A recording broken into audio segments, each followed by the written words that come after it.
കേരളത്തിലെ മാറ്റത്തിനൊപ്പം വൈക്കത്തും ബി.ജെ.പി. മാറ്റം കൊണ്ടുവരുമെന്ന് ബി.ജെ.പി. സംസ്ഥാന അധ്യക്ഷൻ ശ്രീ രാജീവ് ചന്ദ്രശേഖർ. LDF, UDF മുന്നണികളുടെ മാറി മാറിയുള്ള ജനവിരുദ്ധ ഭരണം കേരളത്തിലെ ജനങ്ങൾക്ക് മതിയായെന്നും ജനങ്ങൾക്ക് ഗുണകരമായ മാറ്റങ്ങൾ കൊണ്ടുവരാൻ NDAക്ക് നേതൃത്വം നൽകുന്ന ബി.ജെ.പിക്ക് മാത്രമേ ഇനി കഴിയൂ എന്നും ബി.ജെ.പി. സംസ്ഥാന അധ്യക്ഷൻ ശ്രീ രാജീവ് ചന്ദ്രശേഖർ പറഞ്ഞു. മുൻ വൈക്കം MLA ശ്രീ K. അജിത് ഉൾപ്പെടെയുള്ള വിവിധ രാഷ്ട്രീയ പാർട്ടികളിൽ നിന്ന് എത്തിയ നൂറുകണക്കിന് പ്രവർത്തകർക്ക് വൈക്കം ബോട്ടുചെട്ടി മൈതാനിയിൽ നൽകിയ സ്വീകരണ സമ്മേളനം ഉദ്ഘാടനം ചെയ്ത് സംസാരിക്കുകയായിരുന്നു അദ്ദേഹം.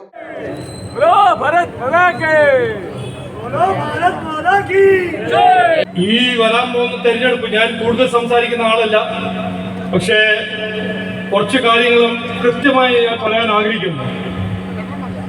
ഈ വരാൻ പോകുന്ന തെരഞ്ഞെടുപ്പ് ഒരു സാധാരണ തെരഞ്ഞെടുപ്പല്ല. നമ്മൾ ഇതിനു മുമ്പ് കണ്ടിട്ടുണ്ട്. ഇലക്ഷൻ വരും, ഇലക്ഷൻ പോവും, ഒരു നാട്ടിൽ ഒരു വ്യത്യാസവും വരുന്നില്ല. അത് ലെഫ്റ്റ് ആണോ കോൺഗ്രസ് ആണോ, വാഗ്ദാനങ്ങൾ കൊടുക്കും, ഒരു നയാ പൈസ ഒരു ചുക്കിന്റെ വാക്ക് പാലിക്കില്ല. MLA ആയാൽ അല്ലെങ്കിൽ മുനിസിപ്പാലിറ്റി പിടിച്ചാൽ പവർ പോളിറ്റിക്സ് മാത്രം ആണ് അവർ ചെയ്യുന്നത്. അപ്പോൾ ജനങ്ങൾ തീരുമാനിച്ചു കഴിഞ്ഞിട്ടുണ്ട്, ഈ വരാൻ പോകുന്ന തെരഞ്ഞെടുപ്പ് കേരളത്തിന്റെ ഭാവി തീരുമാനിക്കേണ്ട ഒരു തെരഞ്ഞെടുപ്പാണ്. നമ്മളെ കുട്ടികളുടെ ഭാവി തീരുമാനിക്കേണ്ട ഒരു തെരഞ്ഞെടുപ്പാണ്.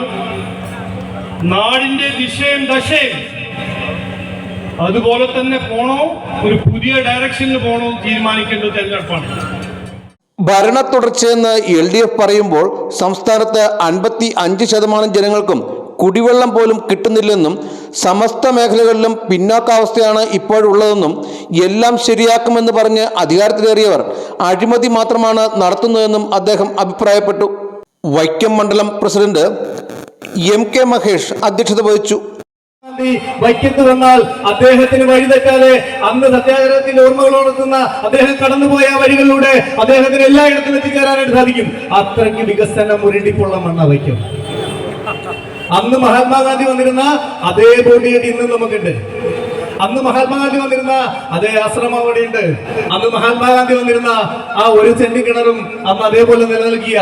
അന്ന് വന്നിരുന്ന അതേ കെട്ടിടങ്ങളാണ് ഇന്ന് ഈ നഗരത്തിന്റെ ഇരുവശങ്ങളിലും നമ്മൾ കാണുന്നത്. കാലം കുറെ കടന്നുപോയില്ലേ?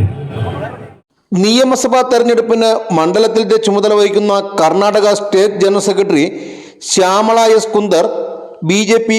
വെസ്റ്റ് ജില്ലാ പ്രസിഡന്റ് ലിജിൻ ലാൽ, സംസ്ഥാന കമ്മിറ്റി അംഗം PG ബിജുകുമാർ, ജില്ലാ ഭാരവാഹികളായ Lal Krishna, Lekha Ashokan, PR Subhash, Rupesh R. Menon, PR Rajani, K. Ajith, BDJS ജില്ലാ പ്രസിഡന്റ് MP സെൻ, തലയോലപ്പറമ്പ് മണ്ഡലം പ്രസിഡന്റ് സുമേഷ് കൊല്ലേരിൽ തുടങ്ങിയവർ സംസാരിച്ചു.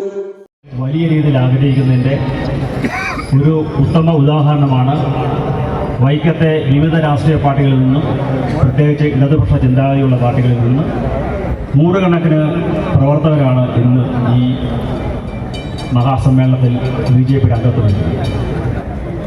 അതിന് കാരണം ഇവരെല്ലാം പ്രധാനം ചെയ്ത രാഷ്ട്രീയ പാർട്ടികൾ അവരെ ദീർഘനാളുകളായി കബളിപ്പിക്കുകയും പറഞ്ഞു പറ്റിക്കുകയും അവർക്ക് കിട്ടുന്ന ആനുകൂല്യങ്ങളിൽ രാഷ്ട്രീയ ഇടപെടൽ നടത്തി അത് മാറ്റിക്കൊണ്ടുപോവുകയും ചെയ്യും.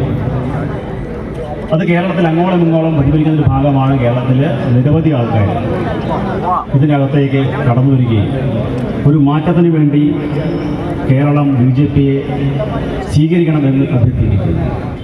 സമ്മേളനത്തിൽ വൈക്കം MLA ശ്രീമതി CK ആശയ്ക്കെതിരെ കുറ്റപത്രം സമർപ്പിച്ചു.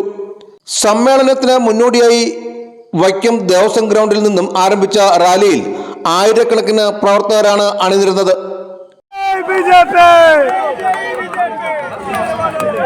Vision news, Vaikom.